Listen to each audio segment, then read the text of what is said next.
Bienvenida, familia nocturna, a esta oscura fogata de historias en Hablemos de lo que no existe. Hoy tenemos un episodio sumamente oscuro, un episodio muy descriptivo, porque me topé con un podcast en el que hablaba un sacerdote exorcista acerca de ciertas cositas que les han pasado a personas que han estado en contacto con demonios. Pero antes de que tengas miedo o antes de que te vayas, quiero decirte que no todo trata en torno a este tipo de entidades. Trata más bien de la presencia del mal y sus efectos siniestros. Una vez dicho esto, te deseo buena suerte por este oscuro recorrido. Y si eres nuevo, te deseo buena suerte y espero que logres llegar hasta el final. Comenzamos.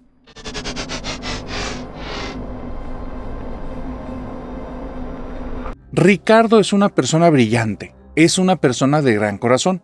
Es un chico que a sus 16 años, por un pequeño detalle, su vida se fue al diablo, literalmente.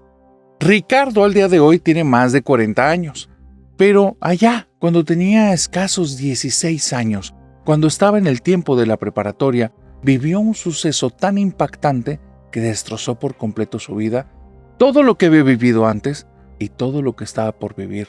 Lo que él vivió, lo vivió en conjunto de una amiga que le vamos a poner de nombre Mariana. Mariana es una chica que es gran amiga de Ricardo.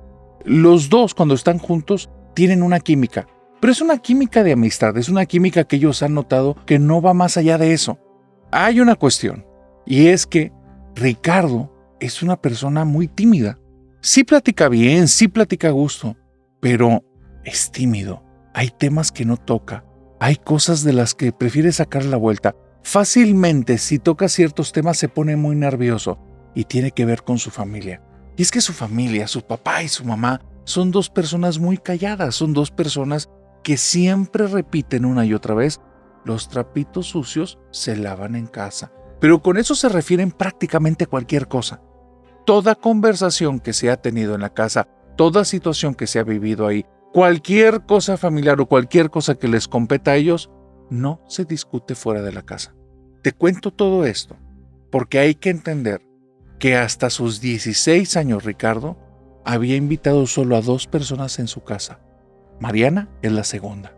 Con la primera persona, un tema de primaria, ida y vuelta, llega, se queda un tiempo, se va a media tarde, no pasa nada. Mariana llevaba ahí desde la mañana.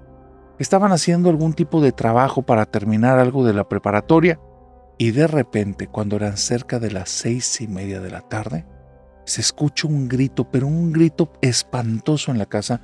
Viene del baño de visitas. Cuando Ricardo se acerca al baño de visitas, está escuchando a Mariana que está tocando la puerta desde adentro y está gritando como loca: ¡Ábreme, Ricardo, por favor, ábreme! Y se escucha donde, extrañamente, la regadera está abierta, porque aunque es un baño de visitas, es un baño completo. La casa en la que vive Ricardo es una casononona. Es un lugar tremendo, pero ahorita vamos a entrar ahí. En el momento en el que estamos, Ricardo está fuera de la habitación, está del baño de visitas. Mariana está dentro, está tocando, pidiendo que le abra. Él no entiende qué pasa, toca la cerradura y apenas la toca la cerradura se gira, la puerta se abre de golpe y Mariana prácticamente lo atropella. Ricardo se queda viendo con una cara de miedo, muy como consternado al mismo tiempo. Se siente que lo van a aplastar, que lo van a golpear, más los gritos de esta chica. Él está como en una maraña de emociones, no reacciona a tiempo, se queda un poco congelado. Mariana termina golpeándolo de un lado, él se va para atrás y Mariana se va derechito a la puerta de la entrada de la casa, se sale ahí y se va caminando calle arriba. Esta es una situación bien extraña, porque Mariana, aunque es una chica muy alegre, muy extrovertida, una líder, no es una chica que ande por las calles caminando y menos después de las 6-7 de la tarde. No viven en un lugar peligroso, pero digamos que no es su costumbre. Es una niña que ella se diría que es de casa. Sus papás la llevan, sus papás la traen. Estamos hablando de otros tiempos y de otra educación, pero ella tenía esa educación y era típico lo que estaba haciendo. Ricardo tarda unos 30 segundos como en recomponerse cuando le comienza a gritar: ¡Mariana, Mariana! Para entonces ella ya había salido, estaba pisando fuera de la casa y estaba comenzando a caminar calle arriba. Ricardo se le pega, está al lado de ella y después de más o menos 5 minutos en los que Mariana no hablaba nada, nada más se agarraba las manos porque le temblaba el cuerpo y la cara la tenía pálida, Ricardo la tomó por los hombros y le dice: espérame, dejé la puerta abierta. Y entonces Mariana se le queda viendo y por primera vez en esos 5 minutos suelta una carcajada y le dice: nunca se te va a quitar lo menso. Y entonces Ricardo se agarra corriendo calle abajo. Mariana se espera respirando, voltea a ver a Ricardo, pero donde está a punto de posar su mirada sobre la casa, no, algo hace que la voltee para otro lado. Todo su cuerpo se niega a ver esa casa. Es más, por haber visto solo la silueta, solo por el rabillo del ojo, por la periferia de la vista, esa casa, todo el cuerpo se le estremece. Le recorre electricidad, es como si le estuvieran descargando muchos kilowatts, mucho voltaje, rayos, muchísima electricidad. Todo viene desde la columna, desde la parte de arriba de la nuca, recorre la columna, recorre los brazos, la piel se le pone chinita y ella llega un momento en el que comienza a llorar ahí. Ricardo va a medio del camino, le escucha llorar, voltea para un lado, voltea con la puerta. Mariana vuelve a reírse porque ve que este muchacho está como un sujeto que está totalmente atontado, que las circunstancias lo están superando, y entonces vuelve a reírse, y cuando ella se ríe, Ricardo corre como alma que lleva el diablo, llega a la casa, cierra la puerta, no le pone la llave, eso se dio cuenta cerca de 30 minutos después, pero se regresa corriendo con Mariana. No es un deportista. A media calle ya no tiene aliento y Mariana se tiene que regresar por él. Ella está muerta de la risa, pero camina como una persona extraña, y si tú hubieras estado caminando por la calle de enfrente, hubieras visto una escena sumamente rara. Un muchacho sumamente agitado, con las piernas dobladas y con las manos arriba de sus rodillas, que está intentando respirar una y otra vez, pero parece que el aire no le es suficiente. Por el otro lado, una chica que tiene la cabeza volteada hacia tu acera está caminando de lado, y mientras camina se empieza a reír y empieza a llorar. Una escena digna de algún tipo de película de comedia, de terror o de drama, pero algo atípico para la vida de cualquiera. Sin embargo, Mariana no estaba pensando en alguna persona que pasara enfrente y se burlara de ella. No quería ver la casa. Y eso era muchísimo más poderoso que cualquier cultura, que cualquier decoro, que cualquier tipo de cosa que haya aprendido antes. Iba caminando de manera extraña, llega con Ricardo, se le pega al lado, y entonces Ricardo, entre esas salidas de aire que intenta que formen algún tipo de palabra, le dice: Mariana, ¿qué pasó? Y donde Mariana lo escucha, se vuelve a reír, le recuerda a una serie de televisión, a un personaje que ya está, que habla de la misma manera. Ella comienza a relajarse y le dice directamente: no me habías dicho que en tu casa asustan. Y ella se le quiere escapar una lagrimita, pero se hace fuerte, sigue sin voltear a la casa, y va a pasar como media hora en lo que los dos se tranquilizan. Están los dos sentados en una banquita, ahí justo en la acera, a ya unos metros bastante extensos de la casa de Ricardo, cuando ella le cuenta lo siguiente: yo estaba en tu baño, fui a lo que tenía que ir a hacer, entonces cuando estoy enfrente del espejo, me noto un granito y estoy a punto de ponerme algo de maquillaje, cuando se abre la llave de la regadera lentamente, y cuando volteo como si alguien estuviera esperando que yo hiciera eso, me abren la cortina de la regadera. Yo pelo los ojos, los abro por completo porque me asusté, entonces me quiero salir de ahí y alguien me chiste en el oído: hey, Mariana. Cuando escuché eso, es cuando me puse como loca, quise abrir la puerta, pero la cerradura simplemente no giraba, yo no la había cerrado con llave, me fijé que no estuviera la llave cerrada, la cortina se cerró, el agua empezó a desprender, empezó a sacar muchísimo vapor, yo empecé a sentir que me asfixiaba, fue cuando te empecé a gritar, y de repente la puerta se abrió, giró por dentro, se abrió de par en par, y yo ya no lo pensé 2 veces, salí corriendo de ahí. ¿Por qué no me habías dicho que en tu casa asustaban? Y Ricardo me dice: narrador, lo que te voy a decir va a hacerte parecer que yo soy una persona tonta, pero no lo soy. Escucha mi historia y me vas a entender. Me le quedé viendo con los ojos abiertos y nada más le dije: ¿estás jugando? Y ella me dijo: no, ¿por qué no me dijiste que en tu casa asustan? Y entonces yo le digo: pero es que son cosas que pasan en todas las casas, ¿no? Y donde le digo eso, me metió una bofetada, narrador, pero así una bofetada, y me dijo: no estés jugando con eso, me ves cara de tonta, me acabas de sacar el susto de la vida. Y yo le vuelvo a decir: ¿eso no pasa en tu casa? Y donde me dice: ¿de qué estás hablando? Y le empiezo a decir Pues es que son cosas que mi familia me dice que los trapitos sucios se guardan en casa, que este tipo de cosas no las platique, pero como toda la vida las he vivido, pues para mí era normal. No pasa en tu casa en serio. Cuando ella se empieza a poner pálida, no sabe si reír, si llorar, se me ve con coraje, me ve con odio, y después se me queda viendo y me dice, ¿me estás hablando en serio? Y yo le dije, Mariana, yo no te jugaré una broma porque te veo muy mal. Yo te estoy preguntando en serio, ¿nunca ha pasado nada de esto en tu casa? Y se me queda viendo así y me dice, ¿qué otras cosas pasan en tu casa que son muy normales, que pasan en todas las demás, y que si yo las viviera saldría de ahí gritando? Y entonces me quedé pensando, narrador, y me di cuenta que no las podía distinguir. Yo nací en esa casa, yo he crecido en esa casa. No sé qué pasa o no pasa en otras casas. Nunca he sido una persona tan sociable fuera de la escuela. No me voy a casa de otras personas. Y ahí es donde caí en cuenta que mis papás no me dejan invitar a casi nadie a la casa. De hecho, cuando les dije que iba a venir Mariana, sí se pusieron mal y estaban muy incómodos. Ahí me dejó Mariana pensando que tal vez mi vida no era tan normal. Le pregunté que si ella sabía qué hacer en estos casos, porque yo ni siquiera sabía que esto era algo malo. Ella me preguntó que si esto yo ya lo había vivido, y yo le dije, pero tranquilamente, sí, como unas 20, 30 veces, y se me quedó viendo nada más, y me dice, esto está muy mal. No sé cuántos días pasaron. Yo empecé a tener una conmoción rara. No la de Mariana. Mariana estaba asustada. Yo me sentía aturdido y confundido. Empecé a hacer una lista de las cosas que pasaban en casa, y puse, bueno, nos traen el correo los lunes y los viernes. Ciertas veces entre semana viene el jardinero. En 2 ocasiones a la semana nos vienen a limpiar. Me tocan el vidrio de mi habitación por las noches. Cuando lo abro nunca hay nadie. Me tocan la puerta en las noches. A veces veo la sombra de mi mamá, pero sé que no es ella porque ella está en su cuarto. Y me puse a poner todas las cosas que pasaban en rutina. Yo agarré esas hojas. Mi cabeza no dejaba de pensar cosas que de repente estaba dormido y me acordaba, ya me acordé, a veces cuando veo la televisión se escuchan voces al lado mío y no hay nadie. Eso también sucede. El sonido de la pantera, que hace unos años ya no ha sonado, pero sonaba una pantera en el cuarto de visitas. Y me ponía a poner cosas así, como si fueran mis momentos de eureka, y llevaba apunte santo y seña de todo, narrador. Llego con mi amiga, y mi amiga Mariana no me deja que le cuente nada, yo iba emocionadísimo.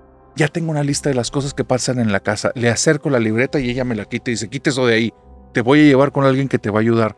Y yo me sentí ofendido porque pues había hecho mi descubrimiento, hice mi tarea. Le estoy llevando ahí las cosas que pasan en la casa y entonces ella no las quería leer y me molestó.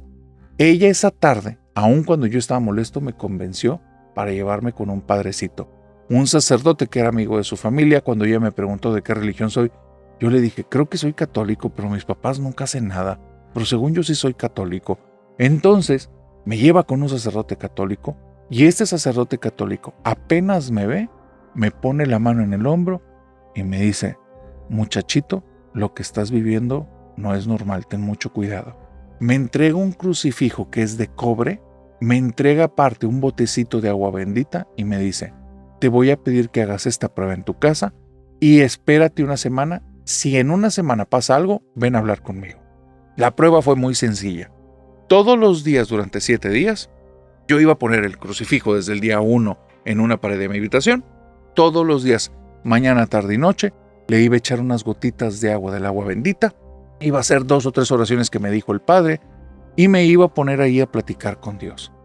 Desde la primera vez que lo hice, las cosas estuvieron un poco raras. Pero no creas que algo por cosas paranormales, narrador. O eso creo yo.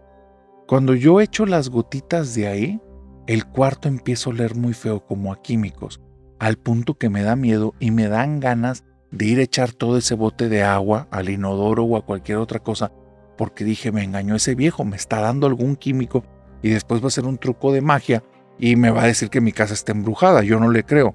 Y entonces caigo en cuenta de algo, pero si las gotitas de agua las toqué yo y no me está haciendo nada. Y donde pienso eso, se fue el olor a químicos. Y dije, qué raro. Así es que volví a aventar las gotitas de agua, empiezo a rezar y me doy cuenta que no puedo. Empiezo a tartamudear, me da frío, me duele la espalda, me duele el estómago. Quiero hablar las cosas y se me enredan en la cabeza, se me enredan en la boca. Y entonces me enojé. porque soy bien testarudo. Ya cuando algo se me mete entre ceja y ceja lo tengo que hacer. Así es que agarré la hoja que me dio el padre, que yo ya me había aprendido de memoria, porque a mí no me gusta estar leyendo cosas, me gusta decirlas de memoria.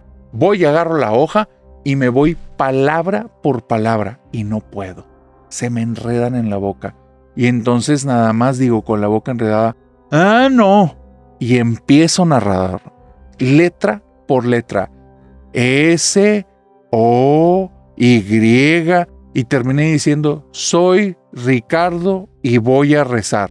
Y cuando dije eso, mi lengua se me iba destrabando poco a poco, pero iba letra por letra, letra por letra. No sé cuántas horas me eché esa tarde, pero terminé la hoja que me dejó el padre. No lo vi como algo de la casa, lo vi nada más como que era una negativa de mi cuerpo. Así es que salí de ahí bien enojado y bien frustrado, pero al mismo tiempo con la sensación de victoria. Salgo de ahí de mi casa, me siento muy bien y empiezo a escuchar un ruido raro que viene de dentro, pero no le pongo atención. Ruido raro siempre ha habido en esa casa, no me interesa. 7 días. 7 días dejo de hablar con Mariana, 7 días me enfoco en lo que dijo el sacerdote y es muy raro. En las noches, justo cuando estoy dormido, escucho entre sueños algo. Es algo como si se estuviera rompiendo, como si algo estuviera haciendo muchas fuerzas sobre otra cosa, como si escucharas que algo cede ante un peso. No sé cómo decírtelo porque yo no soy tan bueno con cuestiones de sonidos, pero era la sensación de algo grande y algo pequeño y lo grande está aplastando lo pequeño. Cuando se cumple el día 7, para esto, 3 días yo hago todo enfrente del crucifijo, el resto de los días lo hago en mi cama y nada más voy y ahora el agua bendita no la echo en el crucifijo, lo echo en todas las áreas de mi cuarto. Ya ha pasado 2-3 veces el tema de lo químico, se me hace muy extraño, las cosas se me enredan al inicio, pero ya conforme avanza la semana puedo hablar mejor. El último día, cuando termino mis oraciones, escucho algo, ahora sí como un metal que se está retorciendo, no entiendo qué está pasando, busco por toda mi casa. Cuando regreso a mi habitación, el crucifijo está todo retorcido, como si algo muy fuerte lo hubiera agarrado y le hubiera dado vueltas sobre sí mismo. Y justo llego en el momento en el que lo veo, le aviento el agua bendita y la parte de abajo del crucifijo se desprende y cae al piso. Y me quedo viendo eso. Agarro las dos partes, voy al día siguiente con el sacerdote y cuando lo ve me dice, me lo temía. A partir de ahí, no te quiero contar lo que siguió, porque fue un tema de visitas de padres a mi casa, personas que empezaron a ir a hablar con mis papás yendo a grupos religiosos. Te quiero hablar de 2 cosas, porque si no esto va a ser infinito. ¿Por qué? Porque tardamos 2 años en que las cosas empezaran a ser ahora sí normales. Que aquí hay un problema. Yo no entendía lo que eran normales y te voy a decir la verdad. Cuando en mi casa ya no pasaba nada, a veces me sentía aburrido. Pero me daba cuenta también que eso no era bueno. Me sentía aburrido porque de alguna manera yo ya estaba con cierto anzuelo agarrado a mí, a mi espíritu, que me llamaba a que regresara esas cosas, pero esas cosas no eran buenas. Te quiero contar de 2 cosas.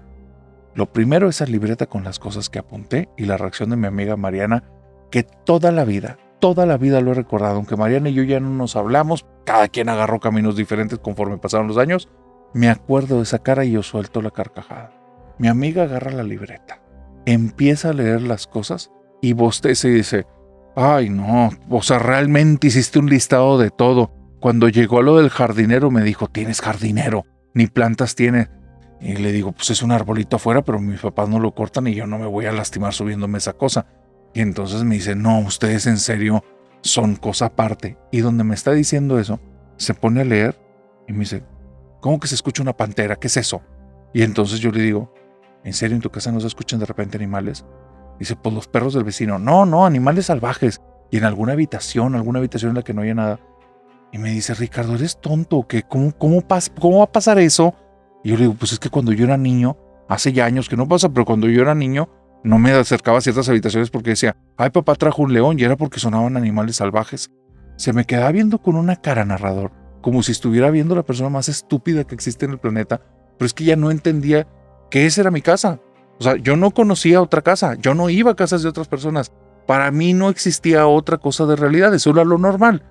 Cuando empieza a ver las partes en las que yo le estoy mencionando que para mí es normal, que mientras hago la tarea, puedo ver en el rabillo del ojo una sombra que se está asomando a mi libreta, que da media vuelta, se va caminando, y si volteo voy a ver cómo se siente en la cama, eso ya la hace ponerse muy nerviosa.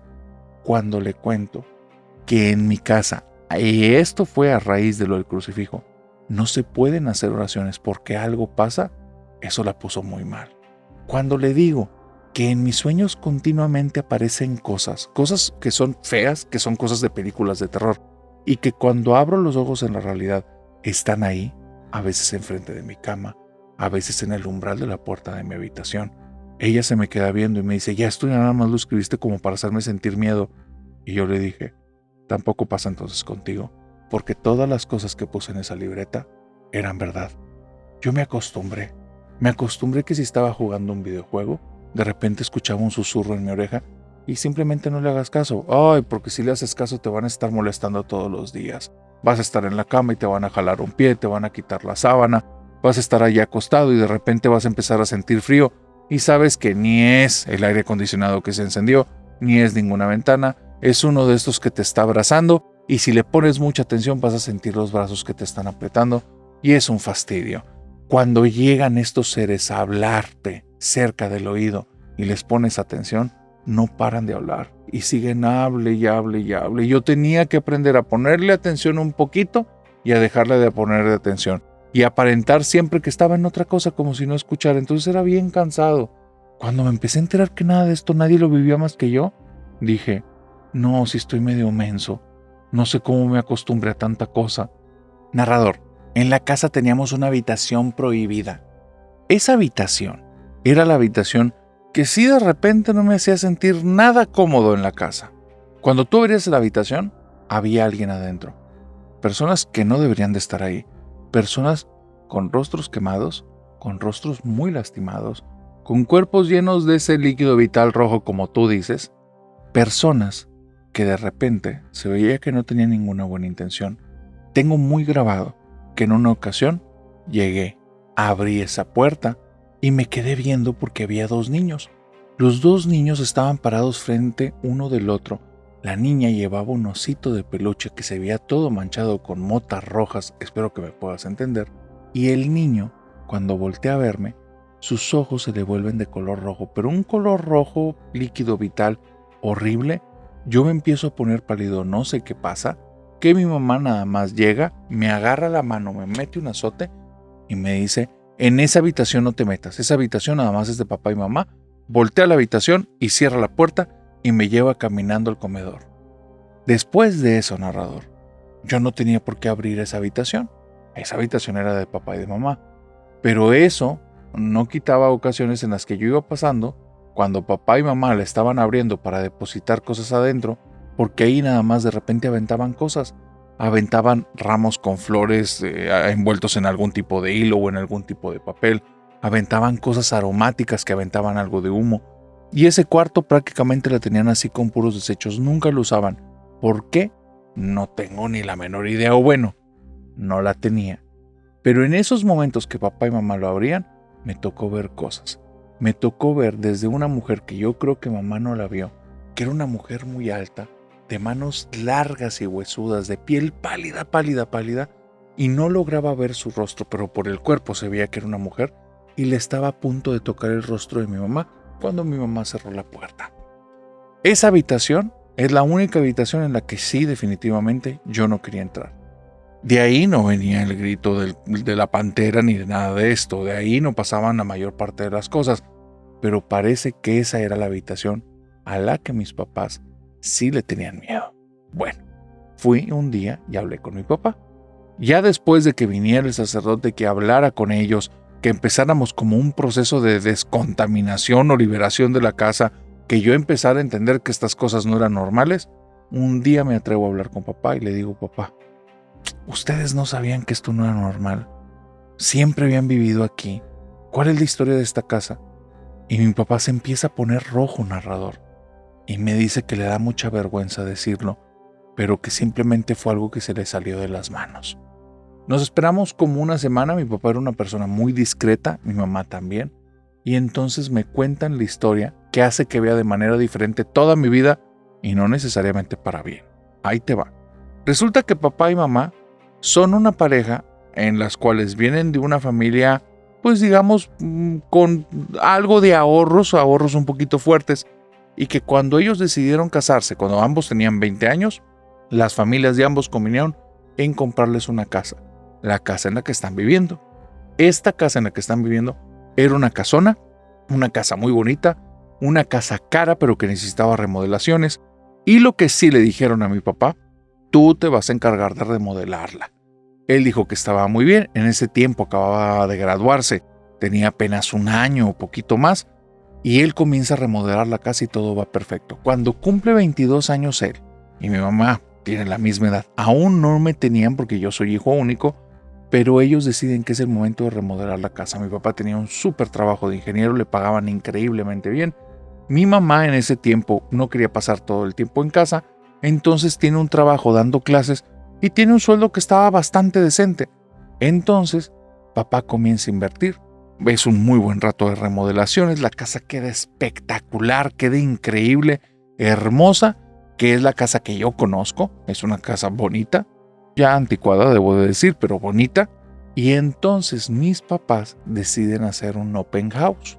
Quieren invitar a todos sus amigos de muchos años, a familiares, a un montón de gente, inclusive amigos de los amigos y vecinos, para que vayan a la casa y celebren con ellos el hecho de que ya, la casa al fin está funcionando. Te estoy hablando que esta historia, narrador, este suceso, es de hace muy buen tiempo y estamos hablando de colonias en las que la gente se tenía mucha estima y nadie desconfiaba de nadie. Quiero decirte esto porque la casa estaba llena a reventar. No la habitación principal, no el patio, no la parte de adelante, el pequeño jardincito de la estancia. Toda la casa. Veías personas subiendo y bajando porque mis papás no se pusieron en un tema como de nada más en la planta baja. Había muchachitos, los hijos de los amigos, que el sobrino, que cositas así. Iban corriendo, subían las escaleras, se metían en los cuartos. Mis papás ya sabían que iba a terminar hecho un desorden todo, pero la remodelación estaba acabada y ellos no tenían como tantas cosas materiales como para sentir que les podían robar algo. El tema es que comienza a avanzar la fiesta. Mi papá toma un poco de más, mi mamá también toma un poco de más, no demasiado, estoy hablando que prácticamente no tomaban, pero poquito de más, y pierden la noción del cuidado de la casa. Cuando dan las 11 de la noche, comienzan a sonar un montón de gritos, gente que está en el segundo piso, se escuchan pasos de personas que vienen corriendo bajando las escaleras, y de repente viene bajando una chica, que la chica tiene las ropas medias rotas. Te digo chica, pero era de la edad de mis papás, ya una mujer adulta. Esta mujer viene bajando las escaleras con la ropa semi rota, la vista la tiene como perdida y viene balbuceando cosas en algo que no es español. Todos ahí en ese grupo, sabrá Dios quiénes eran, tal vez los amigos de los amigos de los amigos. Esta chica, cuando la ven ahí, es la primera vez que la ven, no la conocen y finalmente la dejan sentadita ahí en uno de los sillones de la sala. Llega un momento en el que ella recobra compostura, se despide de todos y se va. Me dice mi papá, que se enteró por invitados, que uno de estas personas sí era amigo de alguien del trabajo y él había invitado a su propia gente y mi papá ni los conocía.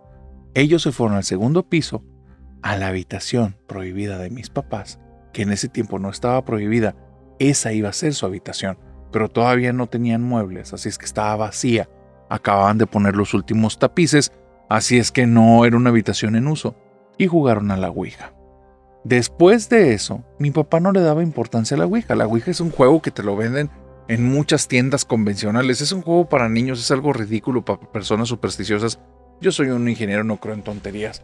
Lo que sí nota es que en esta habitación que está comprando muebles para ponerlos, pasan cosas raras. Está encontrando en las esquinas pequeñas velas que ya están casi consumidas. En ocasiones cuando entra a esa habitación, hay un aroma como a quemado muy potente que hace que tosa, hace que se sienta en medio de un incendio. En una ocasión, y él está casi seguro que sintió a mi mamá que de una forma lasciva lo abrazó de la cintura y después recorrió su rostro con sus dedos hasta cuando le dijo su nombre al oído y se dio cuenta que esa voz no era la de mi madre. Dio un paso para adelante, volteó para ver quién era y ahí no había nadie. Ahí empezó a entender que había cosas raras en la casa. Fue y habló con mamá. Mi mamá le dice, no, no hagas caso a esas cosas. A mí también me han estado pasando algunas, pero no les demos poder. Y mi mamá le cuenta que desde que pasó esa fiesta, alguien va y se siente en la cama, que ella creía que era él que se estaba desvelando, hasta que se dio cuenta un día por sus ronquidos que él estaba en la habitación. Y después alguien fue y se sentó ahí a los pies de ella. La casa, poco a poco, se empezó a volver más oscura. Una de las cosas que tiene Ricardo apuntada en su libreta que le mostró a Mariana dice, hay temporadas donde la luz no entra. También te pasa eso, ¿verdad? Resulta que en esa casa, que tenía muchos ventanales, que hay vidrio en todas las habitaciones, que la luz debe de entrar, pero como algo bellísimo y hacer que toda la casa se ilumine, hay temporadas donde reina la oscuridad absoluta. Pareciera como si hubiera cortinas, pero hay un problema, porque si tú volteas a ver esas ventanas, no están sucias, no están opacas, no tienen ningún tipo de tratamiento que bloquea la luz, no hay cortinas. Pero la luz no entra como debería. Inclusive si le da el sol de frente, no vas a ver nunca el haz de luz que cae. Parece más bien como si tuvieran algún tipo de filtro que bloquea la entrada de la luz y hace que todo dentro se vea un poquito en penumbra, un poquito en las tinieblas. Esa casa poco a poco empieza a tener su propio poder y personalidad. Mamá y papá ya no hablan tanto de los sucesos en la casa, se acostumbran a estar trabajando en la mesa y de repente que el papá está diciendo, ya, déjame trabajar.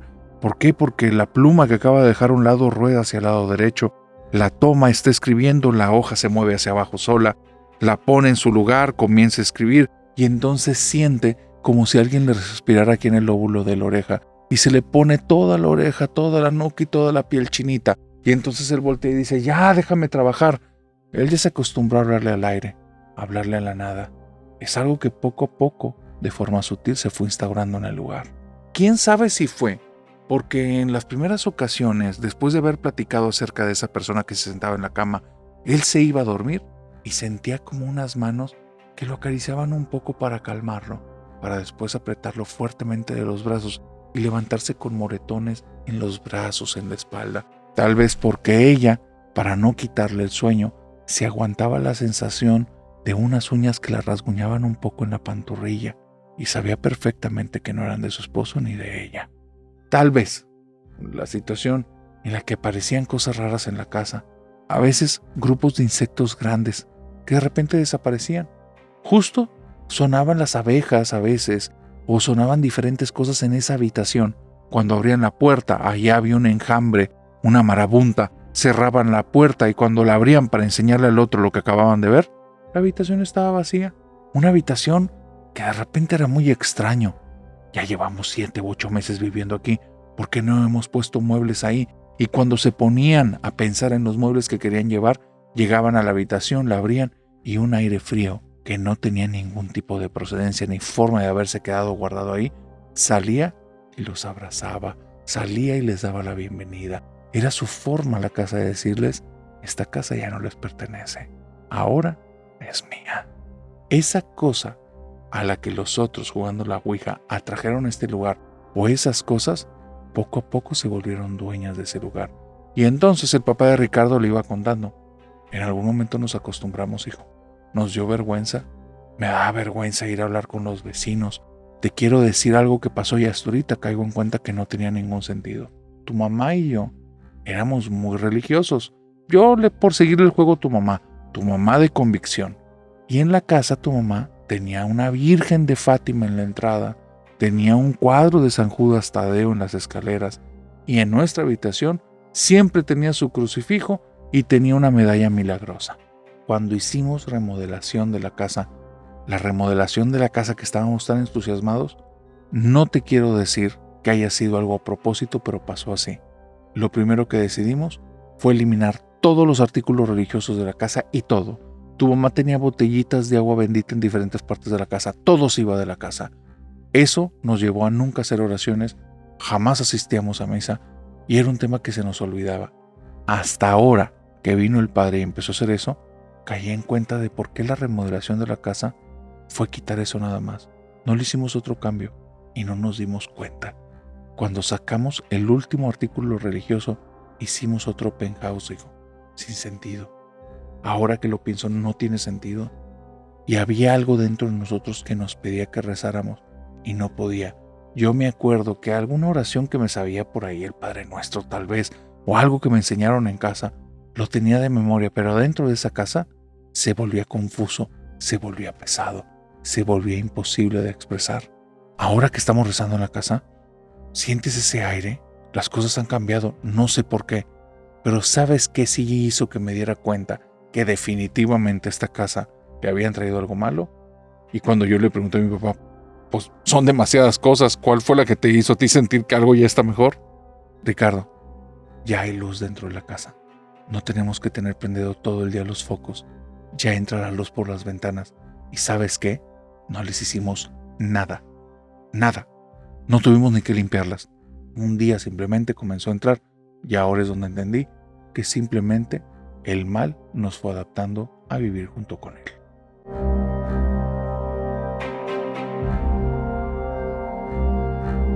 Hay un tema que intento nunca abordar aquí en Hablemos de lo que no existe porque es un tema que es como muy conflictivo. Hay muchos dimes y diretes en torno a esa temática y tiene que ver con los fenómenos no humanos. Pero ayer me topé esta historia y esto que tengo tiempo sin decir es literal. Me voló la cabeza. Estaba escuchando diferentes cosas en TikTok y cuando estaba escuchando cosas en TikTok, de repente en el escroleo sale una chica hablando del suceso más paranormal que ha vivido su familia. Yo dije, ok, me detengo aquí para ver de qué están hablando. No recuerdo ahorita el nombre del podcast, es de unas chicas españolas. Si saben a cuál podcast me estoy refiriendo, pónganlo aquí en comentarios. Pero la historia está más o menos así. Resulta que esta chica tiene como una historia muy fuerte que viene de su lado paterno. Su papá es el que narra la historia y él platica que unas tías, que no sé si son tías de ella o tías de él, un día decidieron que iban a hacer un viaje, se iban a agarrar por carretera y iban a viajar a gusto. Agarran la carretera, comienzan a andar en el vehículo, todo está perfectamente a gusto, y de repente se les hace de noche, el vehículo les empieza a dar un par de fallos, están en una zona boscosa y llegan a algún lugar, algún tipo de tiendita, de zona que está vendiendo como artículos, una tienda de conveniencia, pues. Llegan a este lugar, platican con la persona, le empiezan a decir los problemas que tienen y notan dos cosas muy raras. Lo primero es que el tipo de artículos y cosas que están en el lugar les resultan familiares pero diferentes. Pero no le ponen tanta atención, tienen dificultades en el carro, es el único sujeto ahí que las puede ayudar. Este sujeto resulta que tiene conocimientos básicos de mecánica, sale para ayudarlas y es donde la segunda cosa resalta y queda clara. Su forma de hablar es súper extraña. No saben exactamente qué es, si él le está pegando a hablar como si fuera un actor de televisión haciendo voces, o verdaderamente tiene un acento raro. Entonces, este sujeto va al vehículo, comienza a revisar, checa y les dice, ya encontré dónde está la falla, sí lo podemos reparar aquí, empieza a mover unas cosas en el vehículo, encienden, todo funciona de maravilla, pasan 40 minutos y este sujeto, ni tonto ni perezoso, les dice, oigan, no es un trabajo gratuito, me van a tener que pagar. Y entonces ellas dicen, sí, ¿cuánto es? Y entonces él les cobra y les dice X cantidad, son 17, pero cuando les dice la moneda, ellas les dicen, ¿de qué me estás hablando? Sacan un billete de su cartera, se lo dan y el sujeto les dice, ¿esto qué? Yo les estoy pidiendo 17 X moneda. Estas chicas dicen, no, pues ya no estés jugando con nosotros, esa moneda ni existe. Y entonces él dice, a ver señoras, a mí me van a pagar porque si no esto lo va a tener que atender la policía. Las mujeres le dicen, pues háblale a la policía porque queremos hablar con ella. No entendemos qué está pasando aquí. Llega la policía cerca de una hora después. Ni ellas están intentando ir, ni él está intentando estafarlas. Aquí hay algo muy raro. Mientras van por la tienda, ven cosas, revisan y checan. Y está rara, ¿eh? Tiene artículos que conocen y otros que no, marcas que nunca han visto. Y llega un momento en el que están muy desconcertadas, prefieren estar afuera. El sujeto les está echando una miradilla de cuando en cuando, que no se vayan a ir ahí, par de ladronas. Y bueno, como les digo, una hora y media después, llega la policía. Cuando llega la policía, ambas mujeres no reconocen el auto de policía, ni por modelo, ni por marca, ni por colores, ni cómo vieron uniformado a la persona, y ellas no entienden qué está pasando. Entonces, comienza el oficial a tomar el mando de la situación, les pide que todos se calmen, y después de estar indagando detalles, hace la pregunta: señoras, ¿ustedes en este momento dónde creen que están? No, pues no entendemos. ¿Dónde están, señoras? ¿Qué lugar es este? Y le dicen: pues salimos hace un par de horas de Madrid, de España. Deberíamos de estar en tal o tal o tal punto. No creemos que vayamos a estar más lejos de eso. Y este sujeto, el policía, se les queda viendo y me dice: es algún tipo de broma, nos están grabando para algún tipo de canal de televisión, ¿no? Y las mujeres están extrañadas: no, oficial, es que esta persona nos está cobrando en una moneda que ni siquiera existe. Le queremos pagar con euros, no nos está aceptando el dinero, no entendemos qué pasa. Señoras, están en Perú. Aquí es Perú. Esto no es España. ¿Cómo llegaron aquí? Muéstrenme sus papeles, sus pasaportes. ¿Cómo llegaron a esta zona? Y las señoras se voltean a ver de qué están hablando. Tuvieron que hablar a la embajada española. Realmente estaban en Perú. Unas horas después de haber salido de su viaje, estaban en Perú. No se perdieron por días, se perdieron por horas. Ellas salieron en la tarde. Realmente en la hora en la que estaban allá era pasado la madrugada. ¿Qué fue lo que ocurrió? Nunca supieron. Siguió avanzando la vida. Es un caso que quedó más a tema familiar, no querían que nadie se enterara, que ahí quedaran las cosas. Pero de repente, una de las dos se enferma y empieza a quedar muy grave muy rápido. Estoy hablando que para esto pasaron décadas. Y en su lecho de muerte, ella comienza a decir algo. Estoy teniendo unos recuerdos que no tenía desde hace mucho, cosas que creo que eran sueños pero no lo son. Y le revela al papá de esta chica, al señor que cuenta la historia, que tiene la imagen, que cuando ellas van en el carro hay una luz y acto seguido están sobre una mesa metálica y hay un sujeto alto con un rostro que no se ve malévolo, pero tiene el rostro alargado, muy blanco, y ellas no llevan nada de ropa y las está examinando, las está revisando, y después cuando abren los ojos siguen conduciendo su vehículo, pero ya están en el Perú. Cuando esta mujer fallece porque no pueden hacer nada para salvarla, instantáneamente la otra enferma y en menos de un mes fallece también. La familia cree que al día de hoy ambas fueron abducidas.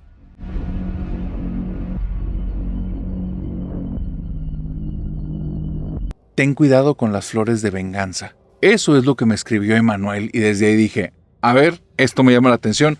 Nadie nunca me ha mandado una historia acerca de flores de venganza. ¿De qué se trata eso? De hecho, he ahí esta camisa. Por eso dije: aquí la vamos a utilizar. Y resulta que es una de las historias más fuertes que me han mandado. Emanuel estaba muy enamorado en el tiempo de la facultad. Se enamoró perdidamente de Lidia. Lidia era una chica bajita, con el cabello castaño oscuro, con ojitos oscuros. Digamos que era bonita, pero no era ninguna persona que sobresaliera del resto. Me refiero por el nivel de apasionamiento que tenía el meme con esta Lidia. Lo peor, lo extraño era que no tenían una historia previa. Lidia era el primer semestre en el que estaba en esta facultad. Ellos dos se topan y él queda perdidamente enamorado. Algo le vio, algo sintió en ella. Pero a la mamá de meme tal vez era muy celosa, tal vez era muy aprensiva, o tal vez detectó algo. Porque no quería a Lidia ni tantito, no la quería cerca. Que Lidia anduviera ahí con su hijo, no, algo aquí estaba mal. Le hacía caras en la casa, le hablaba fuerte y Meme se ponía muy mal. Tenían discusión tras discusión tras discusión y me dice: narrador, no me siento orgulloso de eso, pero a veces estábamos a palabrotas y en ocasiones inclusive enfrente de Lidia. Pero te digo algo ahorita que me acuerdo, ella disfrutaba eso. Lidia sonreía, se sentaba en un sillón, nos veía discutir, hacía como si no nos escuchara cuando la volteábamos a ver, pero cuando estábamos enfrascados en la pelea, ella estaba sonriendo de oreja a oreja. Fue muy raro. Fue avanzando mi relación y conforme más tiempo pasaba con Lidia e iban pasando los meses, peor era la relación con mi mamá, con mis amigos, con mis maestros, en las clases. Y llegó un momento, ya cerca del último semestre, que Lidia me dijo que ya no quería estudiar y que me ordenaba que yo dejara de estudiar también, porque si no me iba a sentir mejor que ella y ella no estaba de acuerdo con eso. En ese momento es la única vez que tuve un momento de lucidez y le dije, ¿qué clase de persona eres para pedirme eso? Y la terminé. Suena un arranque, y así lo viví, como un arranque. Aquí tiene que acabar todo, aquí tengo que cortar todo tipo de lazo, aquí se tiene que terminar esto. Y ella me voltea a ver, narrador, pero con unos ojos de un alacrán, de una serpiente. Yo sentía que estaba a punto de morderme, de picarme, y sonrió y me dice, mírame, te voy a dejar que lo recapacites. El próximo viernes vámonos a cenar, tú me vas a invitar y yo te voy a dar un regalo.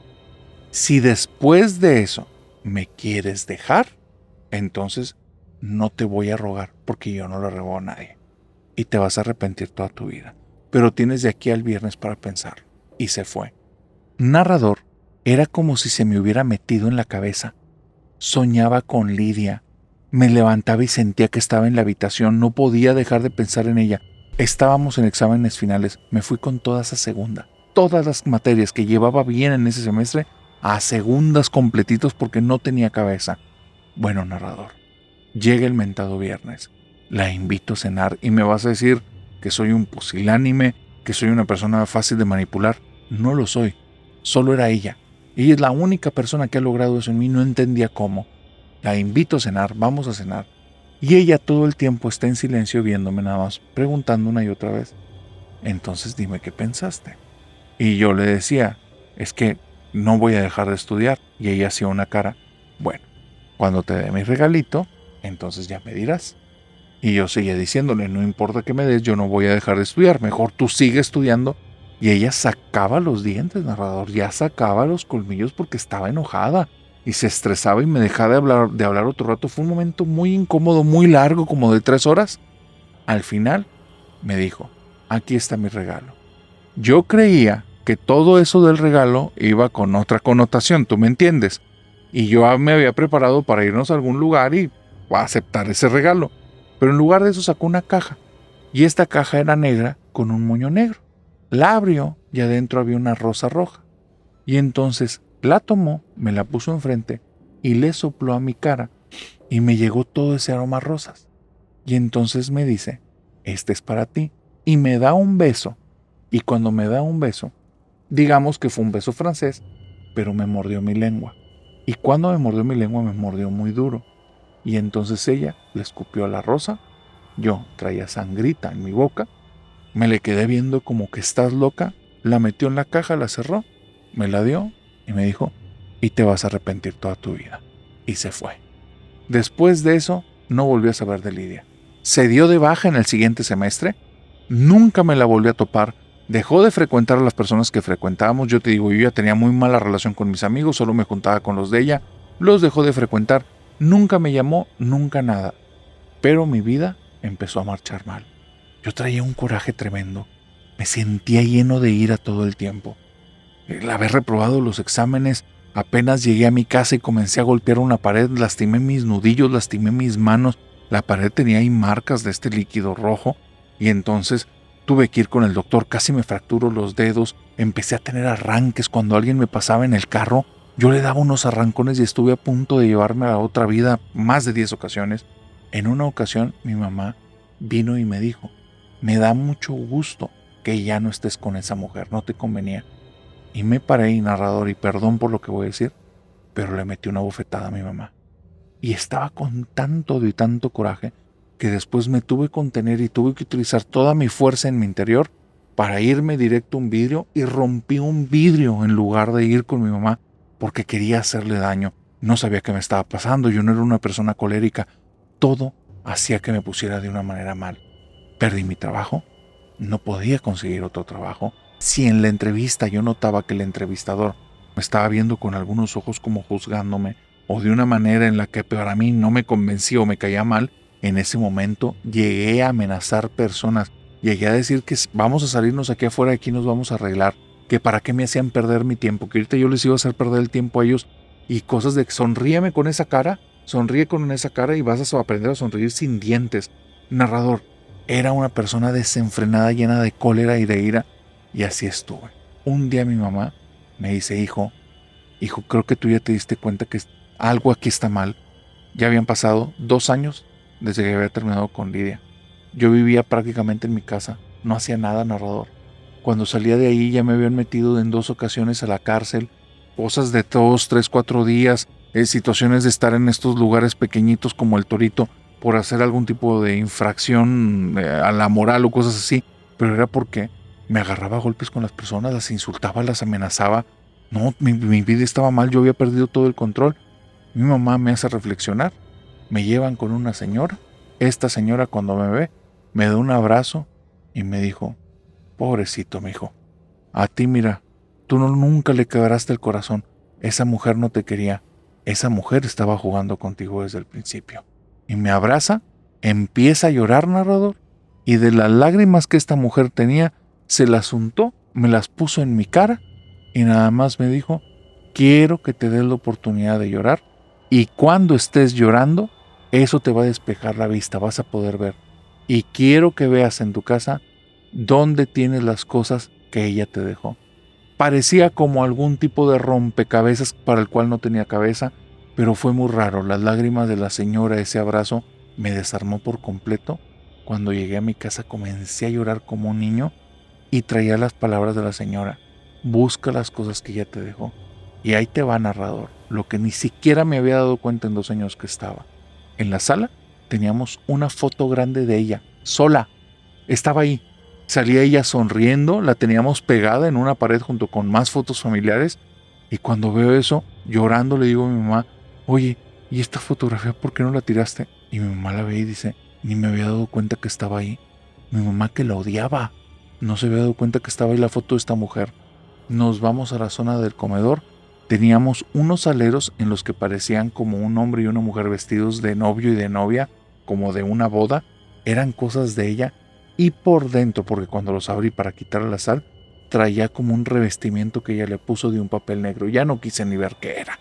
Agarramos esas cosas y las tiramos. Y cuando me voy a mi habitación, descubro dentro del closet, al fondo, detrás de una caja de zapatos que no había utilizado desde hace más de 2 años, ahí estaba una cajita negra. Y cuando lo abro, descubro la flor que me había dado ella. La flor de Lidia. La flor del día que me mordió la lengua y le escupió. Estaba ahí. Agarramos todo eso, se le llevamos a la mujer que me había puesto las lágrimas, lo agarró ella, lo quemó y me dice: de aquí en adelante, lo que le pase a ella, recuerda que tú no le hiciste nada. Esto es solo que se le está regresando lo que ella te mandó. Y narrador, esa misma semana Lidia tuvo un accidente, termina en el hospital y ya no salió de ahí. Un mes después falleció. Dicen que cuando estaba en el hospital le descubrieron una enfermedad muy grave que ya estaba muy avanzada y que eso fue lo que la terminó llevando al otro mundo. Yo sigo pidiendo por ella porque no le deseaba ningún mal, pero sigo creyendo que lo que realmente la llevó al otro mundo fue la brujería que me hizo a mí y a mi familia.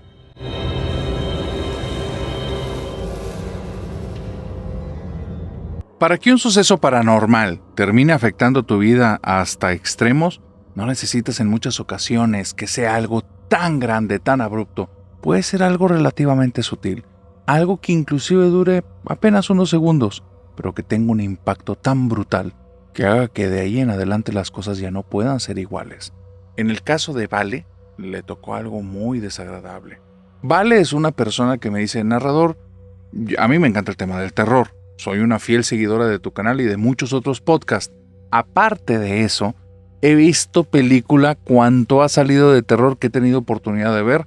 Inclusive tengo ahí un servicio del cual no hablaremos, por el cual puedo tener acceso a películas que son como de muchos países, de muchas épocas, y digamos que me la juego y he visto de todo tipo de terror. Nunca, jamás me había pasado nada. Mi vida estaba perfectamente normal.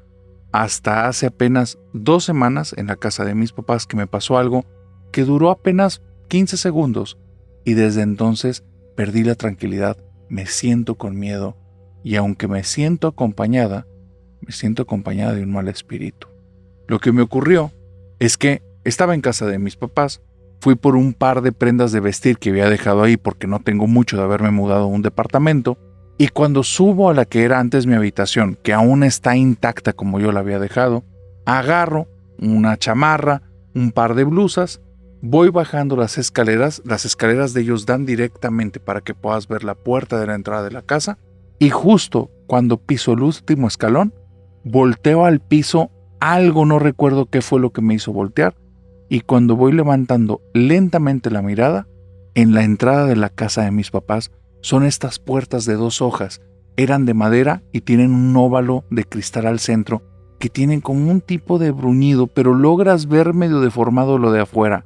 Si una persona se acerca, tú ves perfectamente la silueta, la sombra de la persona cuando se va acercando y ves perfectamente la persona ahí.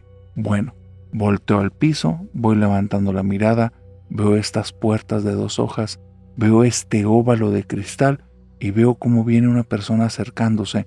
Por el cuerpo se ve que es un varón, no demasiado grande, pero sí alguien robusto. Entonces está parado enfrente de la puerta. La puerta empieza a ceder lentamente, o sea, se está empezando a abrir. Yo estoy viendo muy asustada porque creo que está a punto de meterse un desconocido a la casa. Me quedo ahí agarrando mis prendas de vestir con un brazo y a punto de correr, y estoy viendo al frente. Veo lentamente cómo la puerta se va abriendo, cómo la sombra sigue ahí, y entonces, conforme la puerta se abre, veo que del otro lado no hay nada. Cuando ya volteo lo suficientemente la puerta para que no vea el cristal, ya no veo la sombra, pero hasta el último segundo, la sombra sigue ahí y del otro lado no había nadie. Estoy asustada, pero estoy también pensando, ¿qué pudo haber sido esto? ¿Qué lo causó? ¿Es una broma? ¿Es algún tipo de ilusión? ¿Estoy dormida? ¿Esto es un sueño? Y mientras pienso todo esto, narrador, simplemente escucho unos pasos, no retumbando, ligeritos, que comienzan a caminar uno tras otro como una persona que se está tomando su tiempo, que va caminando muy lento y van en dirección hacia mi persona. Cada paso que suena empieza a hacer que mi cuerpo se estremezca más y más y más, y es ahí donde empiezo a decirle a mis pies, muévanse, muévanse, muévanse, pero mis pies nunca reaccionaron. Los pasitos llegan y se detienen justo enfrente de mí. Y cuando te digo justo, es como si los pies de la otra persona que no puedo ver, que se supone que está frente a mí, tocaran sus puntas, las puntas de mis zapatos. Yo me quedo ahí, estoy respirando agitada y siento como si alguien hubiera posado su mano sobre mi hombro. Siento que me hace hacia abajo con algo de presión.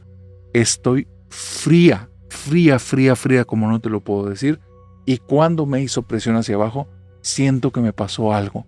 Como si me hubiera mandado, si me hubiera compartido, si me hubiera enviado algo de carga. Pego un grito que mi mamá comienza a decir ¿qué pasa? Y ella se detiene porque me ve viéndose a la entrada, señalándole y temblando, y cuando ella voltea a la entrada, escucha unos pasos que van hacia allá, y cuando cruzan el umbral, la puerta se cierra. Mi mamá nada más se me queda viendo, yo me le quedo viendo a ella, y le digo, bueno mamá, ya me voy. Y mi mamá mueve la cabeza de arriba abajo, me deja ir de ahí, pero creo, narrador, que estuvimos en presencia de algún tipo de fantasma. Desde ese día no me siento tranquila, me siento acompañada, siento como si estuviera conmigo todo el tiempo esa cosa, a veces cerquita, a veces observándome.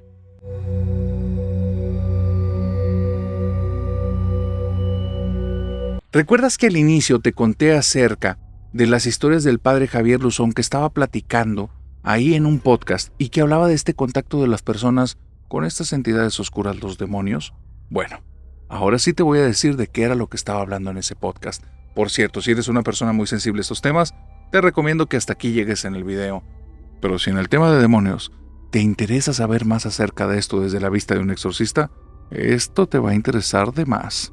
Resulta que el padre Javier Luzón, dentro de sus múltiples anécdotas, cuenta 2 situaciones que vivió, no menciona en qué momento. En la primera, es que él tiene contacto y conoce a una chica que forma parte de un culto satánico. Esta chica es la que le revela, comienza a hablar con él y le empieza a decir que ya no está a gusto en eso, que quiere cambiar su vida, que todo ha sido a raíz de que en una situación en la que ella fue a una iglesia, en el momento en el que ella está a punto de robar una hostia, que ya lo ha hecho muchísimas veces antes y que no le genera ningún tipo de problema, le vienen a su cabeza ciertos pensamientos en los cuales comienza a ver su vida desde otra perspectiva. Palabras de ella: sentí que Jesús, que Dios, estaba volteándome a ver, me mostraba mi vida de otra manera y me estaba diciendo te perdono. Y me deshice. Me di cuenta que ya no quería seguir viviendo eso. Empecé a darme cuenta de cosas malévolas que había hecho y que me sentía como orgullosa de eso y ya no quería nada de eso. Entonces ella le revela al padre que en esta secta a la que ella pertenecía, las mandaban a las iglesias como infiltradas y hacían diferentes cosas. Ella, por su cuenta, que ya ahora se sentía arrepentida, había ido a una infinidad de misas. Hacía como que comulgaba, sacaba la hostia y después se la llevaba a una misa negra en donde profanaban la hostia y hacían 1000 cosas horribles con esa. La mandaban de infiltrada a comunidades cristianas, en las que en esas comunidades se metía, empezaba a ser parte como de estos cultos, se llevaba bien con todos, empezaba a tener como cierto nivel y después de eso se encargaba de una manera sistemática de seducir a sacerdotes que fueran jóvenes. ¿Por qué? ¿Por qué le interesaba eso? Ella dice que no sabe, porque inclusive en el culto en el que ella iba, decían que el diablo ni siquiera existe, que eso es una cuestión ridícula, que ellos es más una cuestión intelectual. Dice, pero ahora lo veo en retrospectiva, y entonces ¿para qué me mandaban a hacer este tipo de cosas? Si fuera una burla va muchísimo más allá de una broma pesada. Esto es algo en lo que verdaderamente creen, y yo no me había dado cuenta de cosas tan obvias. El diablo nos estaba manipulando. Por otro lado, platica el padre Javier Luzón, y esta historia me dejó frío. Resulta que él conoce a un joven que se acaba de casar con una chica. Y este joven le dice, se acaba de casar o acaba de tener un bebé con una chica, por ahí va la situación. El joven es un tipo que ha cambiado mucho su vida porque él viene de una familia cuya mamá era dueña de una casa de citas. Creo que me puedes entender de qué era dueña la señora. La señora no había estudiado, es una persona analfabeta, no sabía ni leer ni escribir. Ella desde siempre era dueña de eso, le había pagado su educación, pero tenían una pésima relación al punto que tenían años que no se llevaban. Ahora que tenía a su niño o que se acababa de casar, su pareja o su niño estaba presentando problemas. Los problemas que tenía cuando fue y le contó al padre Javier, hubo algo intuitivo, pero el padre Javier le dice, quiero hablar con tu mamá. Este muchacho le responde, padre, discúlpeme, pero tengo muchos años de no llevarme con ella, busquemos otras alternativas. Y el padre le dice, no, tiene que ver directamente con algo que está haciendo tu madre. Y él le dice, pero ¿cómo, padre? No te lo puedo decir, es algo de intuición, pero yo sé lo que te estoy diciendo, necesitamos hablar con tu mamá. Hazme una cita con ella como de lugar. Y se logra hacer la cita. Este hombre, el padre Javier, va a hablar con esta mujer que toda la vida se ha dedicado a este tema de la casa de citas. Una mujer que en principio se muestra fría, se muestra dura, pero conforme él empieza a hablar con ella, la señora empieza a ablandarse y llega un momento en el que el padre nota que la mujer siente arrepentimiento de su estilo de vida, de las cosas que está haciendo, de las personas que está dañando, del daño que le está haciendo a su nuera y a su nieto. Entonces, el padre Javier tiene en sus manos por alguna situación las llaves de ese lugar de la casa de citas. Y en un momento en el que esta mujer se descuidó, él toma aceite exorcizado y le pone unas gotas en diferentes llaves. Vuelve a dejar las llaves en su lugar y es todo. La conversación sigue, le pide que por favor regrese a misa, que tienen que platicar. Y 2 días después, la señora amanece sin vida. Hay una situación por la cual saben que tiene que ver todo con esta conversación que tuvo con el padre. Y eso es que esta mujer habló con su hijo al día siguiente de la conversación con el padre y le dijo, me mentiste. Mamá, señora dueña de la casa de citas, con el hijo con el que tiene este problema y que parece que hay algo de brujería o algo así extraño. Le dice, me mentiste, no me mandaste a un sacerdote a la casa. Y el hijo le dice, mamá, claro que sí, tú lo viste. Inclusive iba vestido ahí con el alzacuello, con esta tira blanca. Era un sacerdote, él es un sacerdote, oficia misa. Él no es un sacerdote, me mentiste. Él es un exorcista y le hizo algo a mis llaves. Lo noté por las llaves, por eso sé que es exorcista. No sabes lo que hiciste. Colgó la llamada y al día siguiente la mujer falleció. El padre, la conclusión a la que llega es que, como sí sintió arrepentimiento, la mujer tenía la posibilidad de hacer un cambio de vida. pero como el demonio ya estaba ahí, ya la sentía suya, hizo de sus artilugios, de las cosas que él puede hacer, y terminó haciendo que le cayera, de alguna manera, un infarto fulminante.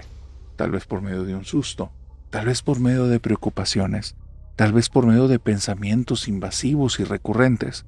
El punto es que el padre tiene la certeza que esa mujer, en sus creencias del sacerdote, entendamos que es un padre católico que tiene un marco de creencias en el cual el espíritu de la señora está en el purgatorio. Sabe que la señora se salvó porque sí se arrepintió. Al final, las influencias de los demonios, las influencias del mal, hay que tener cuidado con ellas, porque si dejas que estén muy cerca de ti de forma tan continua, te pueden cegar, te pueden ensordecer, pueden omnibular o apagar tu pensamiento, y las cosas obvias a tu alrededor, cosas visibles que están ahí, van a comenzar a dejar de serlo. Y de repente va a pasar el tiempo y te vas a dar cuenta que no fuiste dueño de tus propias decisiones.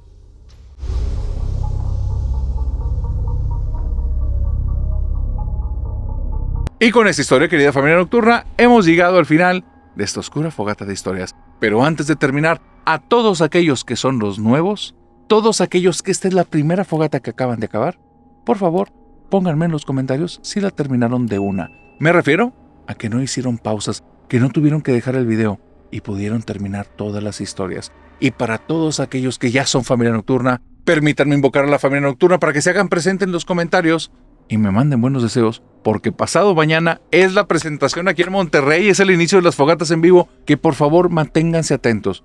Estamos en los trámites, esto ha sido bastante más complicado de lo que parece en un inicio, o de lo que parecía, pero estamos en los trámites para ver la mayor cantidad de ciudades que vamos a abarcar en México, pero échenos porras, mándenos buenas vibras, porque este miércoles es la primera fogata en vivo en Monterrey. Estén atentos porque ahí les vamos a decir qué tal nos fue. Ahora sí, les mando un abrazo. Les deseo de aquí al jueves, que es cuando vamos a tener el episodio, o tal vez el miércoles si tenemos plática secreta, de aquí al miércoles o el jueves, les deseo que tengan dulces pesadillas. Bye bye.